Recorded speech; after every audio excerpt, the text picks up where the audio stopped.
বাংলাদেশে জুড়ে শুরু হলো এক নরসংহার এবং সেই নরসংহার একদিকে চলছে আগুন, তারপর ভাস্কর্যগুলোকে ধ্বংস করে দেওয়া, এই সমস্তর মধ্যে দিয়ে প্রথম 6 মাস কেটে গেল।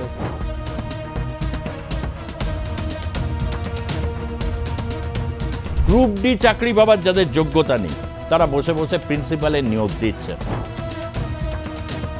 যারা সাধারণ শ্রমিক বা রিক্সাওয়ালা, যারা দিন গুজরান করে, প্রত্যেক দিনের আয়ের উপর তাদের জীবনযাপন নির্ভরশীল, তারা এক বড় অসুবিধার সামনে গিয়ে দাঁড়ালেন।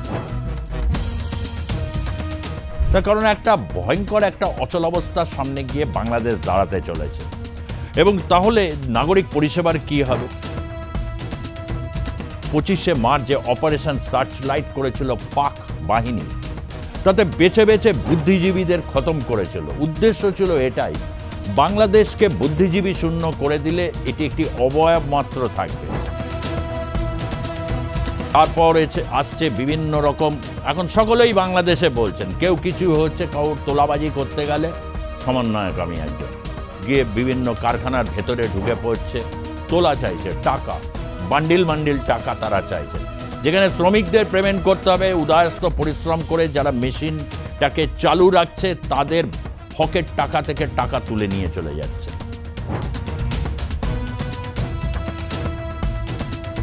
যে ব্লগার, ইউটিউবার যারা রয়েছেন তারা ক্রমাগত ভারত হচ্ছে একটি আগ্রাসী শক্তি, ভারত হচ্ছে অন্যের উপর প্রভুত্ব বিস্তার করতে চায়, ক্রমান্বয়ে এক কথা তারা বারবার বলে গেছেন। আওয়ামী লীগ ভারতের কাছে তাদের একটা মূল্য অবশ্যই রয়েছে, কিন্তু এই মুহূর্তে দাঁড়িয়ে বাংলাদেশের যে অশান্ত পরিস্থিতি তৈরি হয়ে রয়েছে, ভারত ধীরে ধীরে এবার ইন্টারভেন করার জায়গায় আসবে।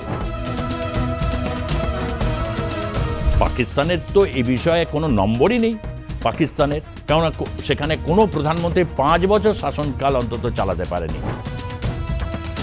এই উপমহাদেশে পাকিস্তান হোক বা চীনের লাল ফৌজ হোক বা বাংলাদেশের সেনাবাহিনী হোক, তা প্রত্যেকে ভেরি প্রফেশনাল আর্মি। ভারত সেটা মর্যাদা দেয়, প্রফেশনাল আর্মিকে ভারত মর্যাদা দেয়। আবার কেউ ভেবে বসবেন না এই কথাগুলো বলছি ভয় পেয়ে বলছি। ভারতীয় আর্মির ক্ষমতা কি অপারেশন সিঁদুরে সেটা তো দেখা হয়ে গেছে, সবে তো ট্রেলার দেখিয়েছে 3 দিনের মাত্র, এখন তো পুরো পূর্ণাঙ্গ কিছু হয়নি, সিনেমাই তো বাকি থেকে গেল। একবার একটু ভেবে দেখুন তো, সত্যি ভারত আগ্রাসী ভূমিকা নিয়েছে আপনাদের সাথে? সত্যি কি ভারত কখনো বন্ধুর মতো পাশে দাঁড়ায়নি?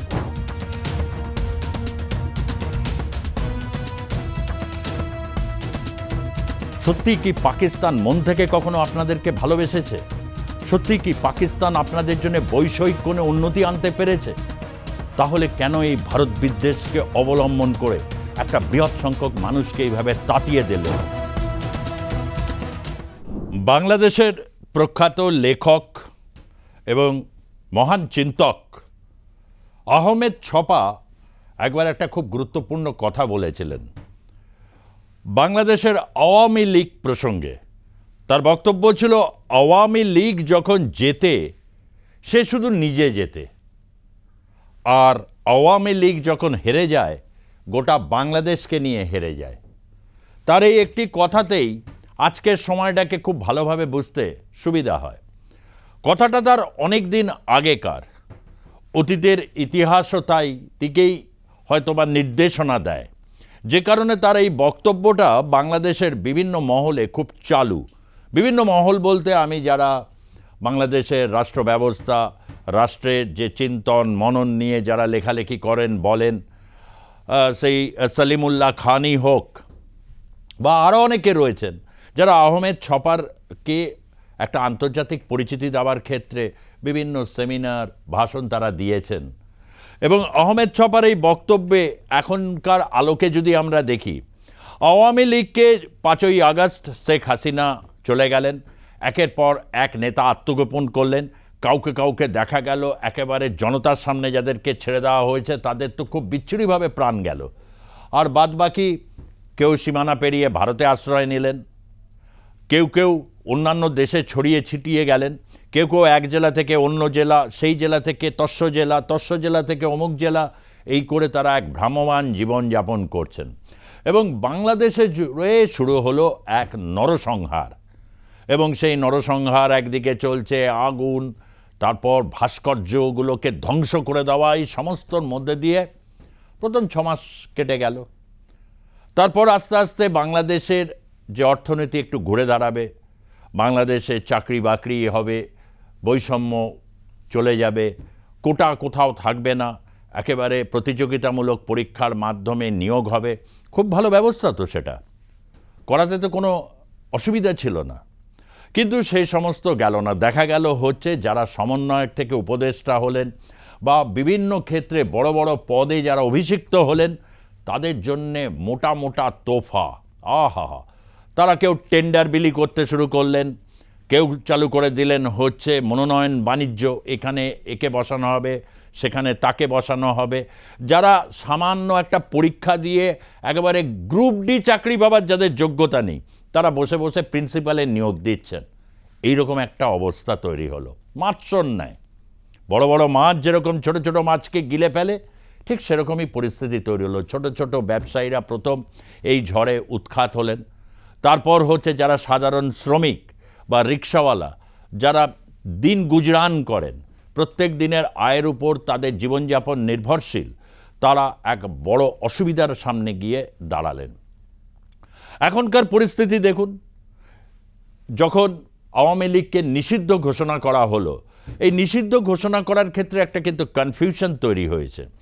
অনেকেই বলছেন ডক্টর ইউনূস তিনি এই কার্যে তিনি সিদ্ধহস্ত, তিনি এই কাজটি করেছেন। তার কারণ যেহেতু শেখ হাসিনার সময়ে তার বিচার প্রক্রিয়া হয়েছিল এবং লেবার কোর্টে তিনি দোষী সাব্যস্ত হয়েছিলেন, তারপরেই তার ঘুরে দাঁড়ানোর শুরু এবং আন্তর্জাতিক বিভিন্ন যোগাযোগ এবং আন্তর্জাতিক যে ব্লুপ্রিন্ট ছিল বাংলাদেশে, বিশেষভাবে হচ্ছে সেন্ট মার্টিন এবং চট্টগ্রামকে কেন্দ্র করে, তখন এই শক্তিগুলো অ্যাক্টিভ হয়ে গেল এবং তারপরে এক বিশেষ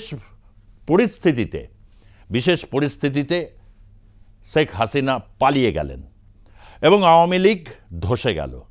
ধসে যাওয়ার সাথে সাথে ঠিক আহমেদ ছপার কথার অনুসরণ করেই বলতে হয় গোটা বাংলাদেশকে নিয়ে ধসে গেল।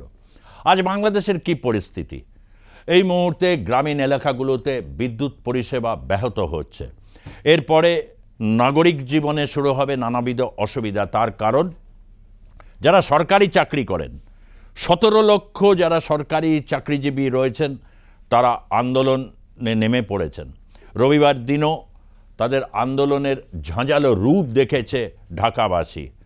এবং অন্যান্য ক্ষেত্রে, পরিষেবার ক্ষেত্রে তারা যদি একটা নৈর্ব্যক্তিক একটা অবস্থান নেন যে আদৌ তাদের স্যালারি কিভাবে হবে, কখন হবে, তার কারণে একটা ভয়ঙ্কর একটা অচল অবস্থার সামনে গিয়ে বাংলাদেশ দাঁড়াতে চলেছে। এবং তাহলে নাগরিক পরিষেবার কি হবে? এটা একটা বড় প্রশ্ন। সামনে ঈদ আসছে, ঈদের আগে গার্মেন্টস যে ফ্যাক্টরিগুলো রয়েছে, একজন গার্মেন্টসের মালিক তিনি পরিষ্কার বলছেন 71 সালে 25শে মার্চ যে অপারেশন সার্চ লাইট করেছিল পাক বাহিনী, তাতে বেছে বেছে বুদ্ধিজীবীদের খতম করেছিল। উদ্দেশ্য ছিল এটাই, বাংলাদেশকে বুদ্ধিজীবী শূন্য করে দিলে এটি একটি অবয়ব মাত্র থাকবে, যাকে পাকিস্তানের হুকুম তামিল করার জন্য একেবারে যারা ভৃত্য হয়, পূর্ণাঙ্গভাবে ডিভোট করে দেন, ঠিক পাকিস্তান ওই রকম একটা বিশাল ভৃত্যকুল তৈরি করতে চেয়েছিল। এবং এই ভৃত্যকুলকে যারা বাধা দিতে পারত, সেই সমস্ত বুদ্ধিজীবীদের নিকেশ করে দিয়ে 25শে মার্চ দিনটা অবশ্যই গোটা বাংলাদেশের মানুষের কাছে পরিচিত। যারা ভারতবর্ষের মানুষ রয়েছেন তারাও মাথায় রাখবেন, এই 71 সালের 25শে মার্চ অপারেশন সার্চ লাইটে একদিনেই লক্ষাধিক মানুষকে মারা হয়েছিল। এবং বেছে বেছে বুদ্ধিজীবীদের, ঢাকা বিশ্ববিদ্যালয়, জগন্নাথ বিশ্ববিদ্যালয়, বিভিন্ন বিশ্ববিদ্যালয়ের প্রফেসর, লেখক, কবি, তাদেরকে বার করে নিয়ে এসে একেবারে ব্রাশ ফায়ার করা হয়েছিল। ভয়ঙ্কর সেদিন। ঠিক সেরকম একটা অবস্থার কথা তুলনা করেছেন হচ্ছে গার্মেন্টস মালিকরা।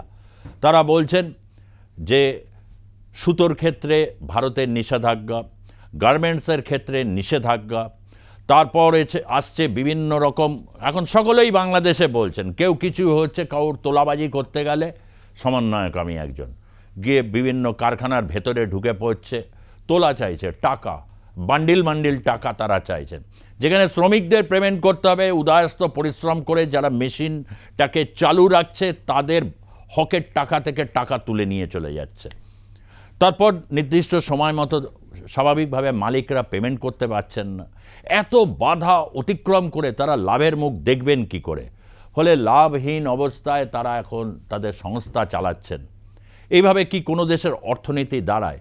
ডক্টর ইউনূস তিনি তো ভেবেই পাচ্ছেন না। এমনিতে তিনি যে খুব ম্যানুফ্যাকচারিং শিল্প নিয়ে খুব ভালো ভাবেন, বা অন্যান্য পরিষেবা শিল্প নিয়ে তিনি ভাবেন, বা একজন এগ্রিকালচারাল অর্থনীতিবিদ হিসাবে তার একটা আন্তর্জাতিক পরিচিতি আছে, কোনোটাই নয়। তিনি মাইক্রো ব্যাংকিংয়ে একটা দিক তিনি দেখিয়েছেন। অবশ্যই সেই দিকটা গোটা বিশ্ব এটাকে স্বীকৃতি দিয়েছিল, বিশেষভাবে ল্যাটিন আমেরিকার বিভিন্ন দেশ যারা ঋণের দায় একেবারে জর্জরিত ছিল, তারাও একটা নতুন দিশা পেয়েছিলেন, এবং যে কারণে একটা সামাজিক পরিস্থিতি শান্ত হয়েছিল, একটা শান্তির বাতাবরণ তৈরি হয়েছিল। এমনটাই মনে করে নোবেল কমিটি তাকে বিশ্ব শান্তিতে নোবেল পুরস্কার দিয়েছিলেন।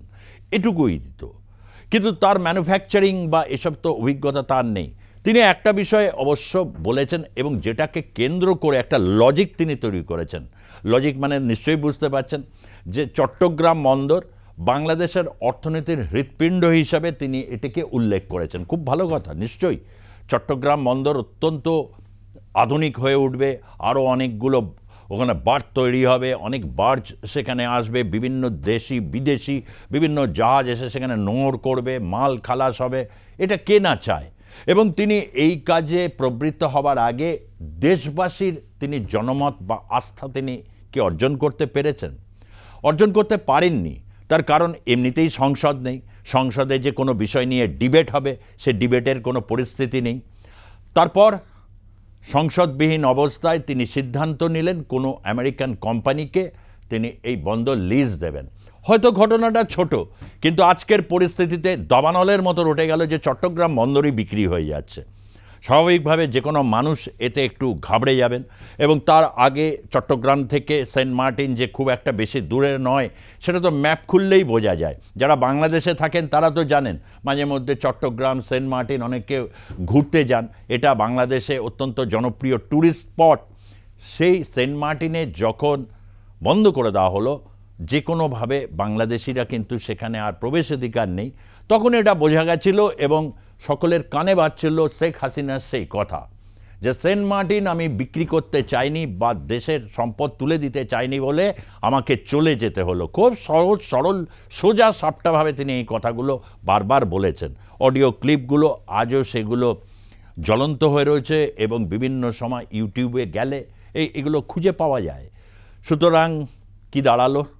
বাংলাদেশে এক অদ্ভুত অচল অবস্থার সামনে এসে দাঁড়ালো। ধাপে ধাপে তাকে উত্তরণের পথ নিয়ে যেতে গেলে দরকার এক রাজনৈতিক ঐক্য। রাজনৈতিক ঐক্যের ক্ষেত্রে প্রধান দুটি রাজনৈতিক শক্তি আওয়ামী লীগ এবং বিএনপি, এই দুটো রাজনৈতিক দলকে যদি এক করা যায় বা এক ভাবা যায়, তাহলে সমস্ত যে সদস্য বা যারা কর্মী রয়েছেন বা স্থানীয় স্তরের যারা নেতা রয়েছেন, যাদেরকে বুথ কমিটির নেতা বলে, সেই সমস্ত মিলিত সংখ্যা প্রায় 7-8 কোটির কাছাকাছিই হয়ে যাবে। বিভিন্নভাবে তারা অবস্থান করছেন। ধরা যাক কৃষক লীগ একটি শক্তপোক্ত অবস্থানে বাংলাদেশে রয়েছে।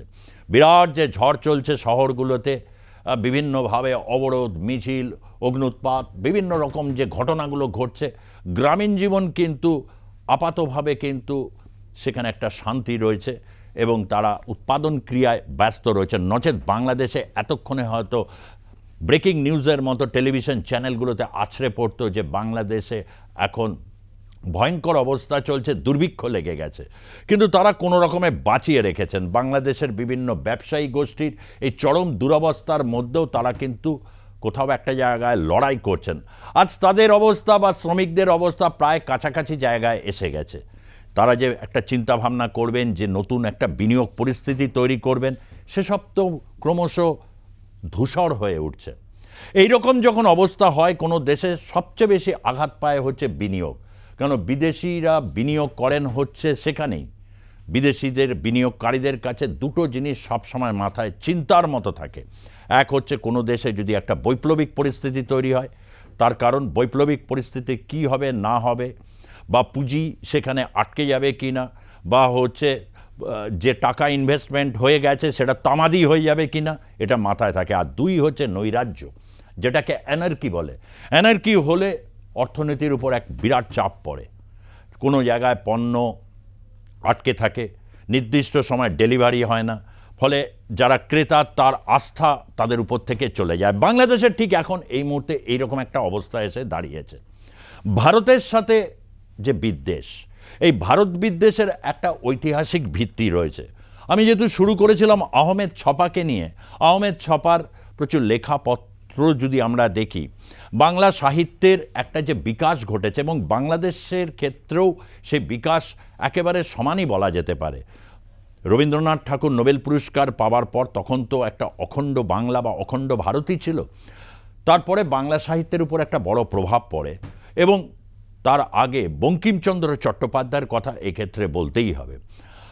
তার বন্দে মাতরম বাংলাদেশে বহু লেখকের কাছে অত্যন্ত বিতর্কিত, তার কারণ বঙ্কিমচন্দ্র নাকি হিন্দুয়ানির প্রবর্তক।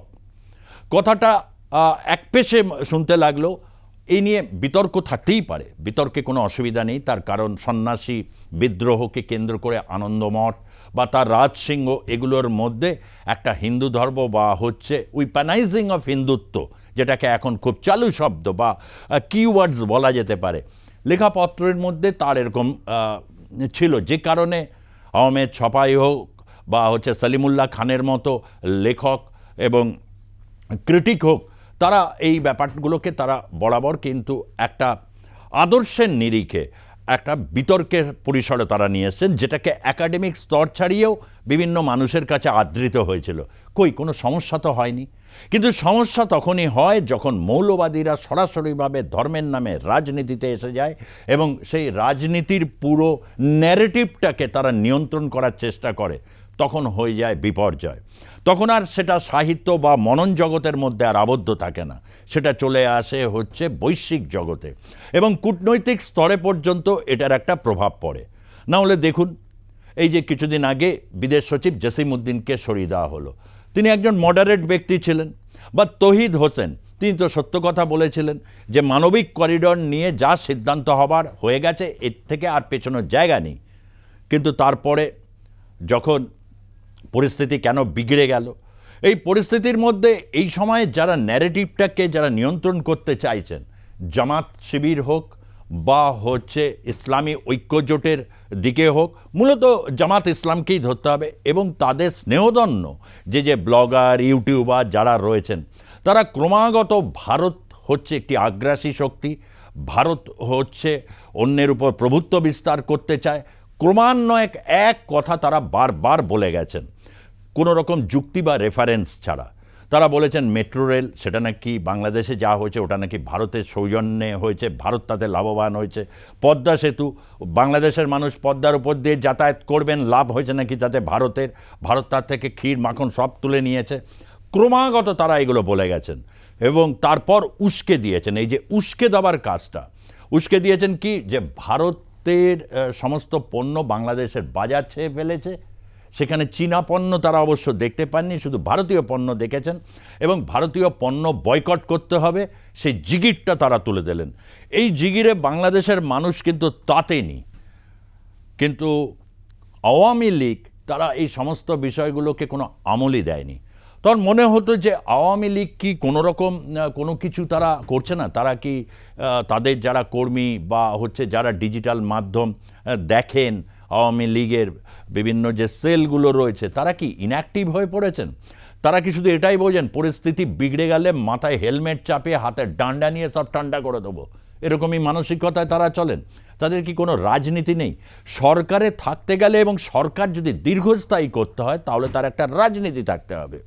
সেই রাজনীতিটা উন্নয়নের রাজনীতি হতে পারে, সেই রাজনীতিটা করতে গিয়ে দেখতে হবে যে বৈষম্য মাত্রাতিরিক্ত জায়গায় চলে গেল কিনা, এগুলোই তো তখন রাজনীতির অংশ হয়ে ওঠে।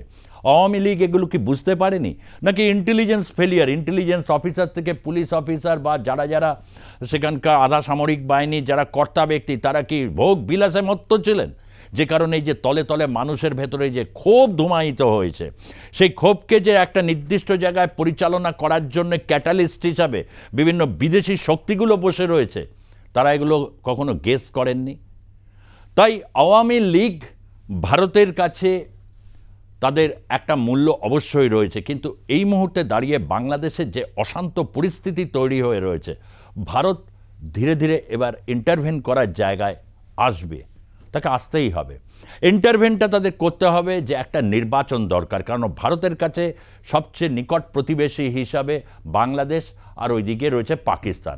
এই দুটো দেশে এক বিপর্যস্ত রাজনৈতিক পরিস্থিতি, যার রাজনৈতিক পরিস্থিতি অত্যন্ত একটা দুর্দশাগ্রস্ত অবস্থায় রয়েছে। পাকিস্তানের তো এই বিষয়ে কোনো নম্বরই নেই পাকিস্তানের, কারণ সেখানে কোনো প্রধানমন্ত্রী 5 বছর শাসনকাল অন্তত চালাতে পারেনি। বাংলাদেশে অন্তত সেই পরিস্থিতি হয়নি। আওয়ামী লীগের ক্ষেত্রে শেখ হাসিনাও 5 বছরের বেশি চালিয়েছেন এবং বিএনপির খালেদা জিয়াও চালিয়েছেন। সুতরাং বাংলাদেশের ক্ষেত্রে অন্তত নাম্বারটা কিছু ভালো, ফলে ভারত তো চাইবেই সেই ক্ষেত্রে যে বাংলাদেশে একটা নির্বাচিত সরকার হোক। নির্বাচিত সরকার থাকলে সংসদ থাকবে এবং পৃথিবীর বিভিন্ন দেশ, কারণ পৃথিবীর অধিকাংশ দেশে সংসদীয় গণতন্ত্রের পথটাকেই তারা নিয়ে এসছে, এবং যেহেতু এই পথটাকে তারা বেছে নিয়েছে, তারা চাইবেই যে বাংলাদেশও সেই পথে থাকুক। তাহলে কূটনৈতিক সম্পর্ক থেকে শুরু করে বাণিজ্য সম্পর্ক, সেখানে একটা স্বাভাবিক পরিস্থিতি তৈরি হবে। কিন্তু যদি মনের মধ্যে আমি সবসময় এটা নিয়ে চলতে থাকি যে ভারত আমাকে খেয়ে ফেলছে, ভারত একটা আগ্রাসী ভূমিকায় রয়েছে, ভারত হচ্ছে সমস্ত দখল করে নিতে চায়, এই ধরনের মানসিকতা যদি পোষণ করে থাকি, তাহলে কোনোদিন একজন সাথে স্বাভাবিক প্রতিবেশীর সম্পর্ক তৈরি হবে না।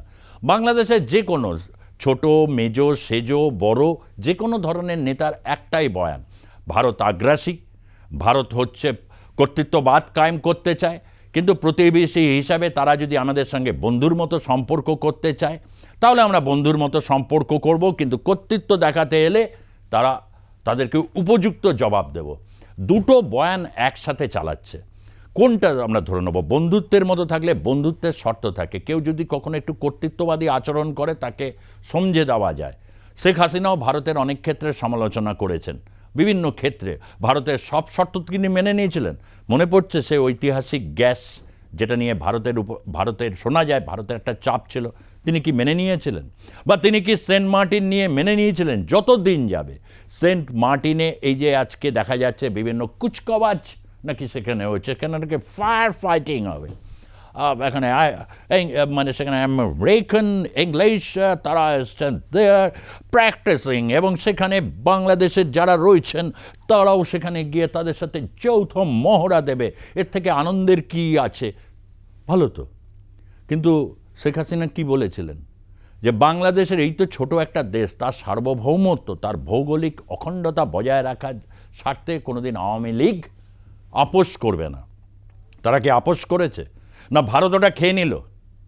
কি পরিস্থিতি, তার জন্য উপযুক্ত জবাব দিতে হবে না?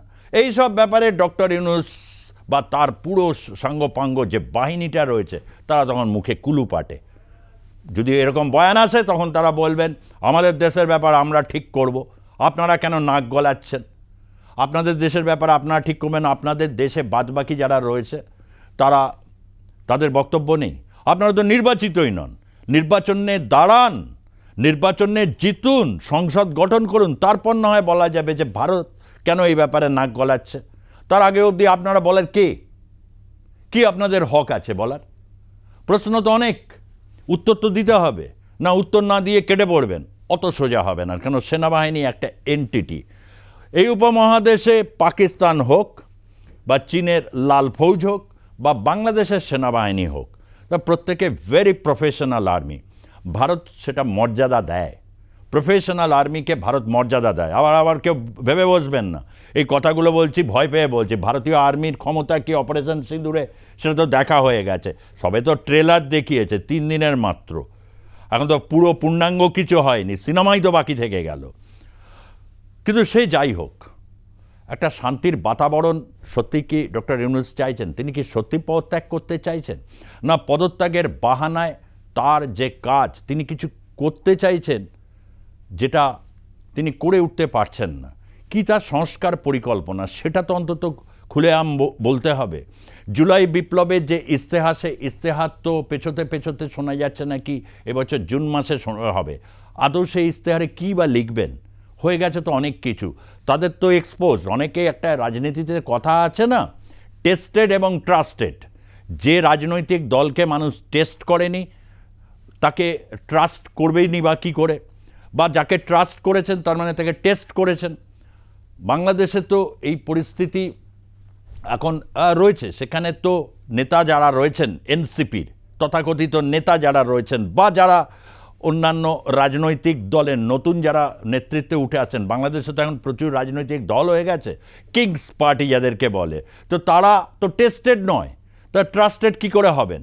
একটা অভ্যুত্থানের মাধ্যমে এসেছে যে কোনো সমাজেই, যে কোনো সমাজে, সে পাশ্চাত্যের হোক বা প্রাচ্যের যে কোনো সমাজ হোক, সেখানে ছাত্রছাত্রীদের উপর মানুষের একটা ভরসা থাকে, যেহেতু তারা দেশ জাতির ভবিষ্যৎ। সেই কারণে তারা একটা বাৎসল্য পেয়েছে বা একটা তাদের সহানুভূতি তারা পেয়েছেন, এবং তাদের জন্য অনেকে জীবন পর্যন্ত দিয়েছে। প্রতিদানে তারা কি দিল একটু হিসেব কষবেন যে পেলাম তো, প্রতিদানে কি দিলাম? শুধু দিচ্ছি আর দেব, দিচ্ছি আর দেব, এই করে চলবে?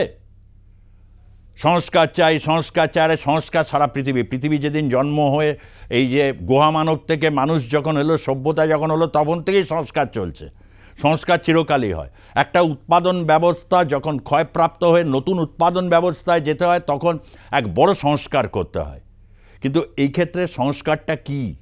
বৈপ্লবিক সংস্কার? যদি বৈপ্লবিক সংস্কার হয়, সেটা কি ইসলামিক বিপ্লবী সংস্কার? তা সব মানুষ কি মেনে নেবেন? এই সমস্তগুলো বিষয়গুলোকে নিয়ে আদ্যপান্ত কোনো চর্চা বাংলাদেশে হয়নি, সে সুযোগই তারা দেয়নি। তার কারণ যারাই প্রশ্ন করবে, একটু বিরুদ্ধ আচরণ করবে, তাদের মারো, ধরো, কেটে ফেলো, সম্পত্তি গ্রাস করো। এই তো হচ্ছে একটা সংস্কৃতি, যেটাকে বলা হয় মব জাস্টিস। গোটা বিশ্বের কাছে কি উদাহরণটা রেখে গেলেন আপনারা? ইতিহাস আপনাদের কিভাবে বিচার করবে সেটা তো বোঝাই যায় আগামী সময়। কিন্তু এই যে ক্ষুব্ধ জনতা, যে জনতার মুখের ভাষা কেড়ে নিয়েছেন, তার খাদ্যের অধিকার কেড়ে নিচ্ছেন, তার সুস্থভাবে জীবনযাপন করার অধিকার কেড়ে নিয়েছেন, সেই অধিকার তো তাদের একদিন না একদিন তাদের ফেরত তো দিতেই হবে। কিন্তু আপনারা দাঁড়াবেন হচ্ছেন ইতিহাসের এক খলনায়ক হিসাবে, এটা নিশ্চিত করে বলা যায়। তবুও যে কোনো ক্ষেত্রের যেমন একটা শুরু থাকে, একটা শেষের শুরু থাকে, ঠিক শেষের শুরু হয়ে যখন অতিক্রম করা পরিস্থিতি আসে, তখন একটা জায়গায় চৈতন্যের কথা আসে। চৈতন্য মানে যে চেতনার বৃদ্ধি। একবার একটু ভেবে দেখুন তো, সত্যি ভারত আগ্রাসী ভূমিকা নিয়েছে আপনাদের সাথে? সত্যি কি ভারত কখনো বন্ধুর মতো পাশে দাঁড়ায়নি? সত্যি কি পাকিস্তান মন থেকে কখনো আপনাদেরকে ভালোবেসেছে? সত্যি কি পাকিস্তান আপনাদের জন্য বৈষয়িক কোনো উন্নতি আনতে পেরেছে? তাহলে কেন এই ভারত বিদ্বেষকে অবলম্বন করে একটা বৃহৎ সংখ্যক মানুষকে এইভাবে তাতিয়ে দিলেন?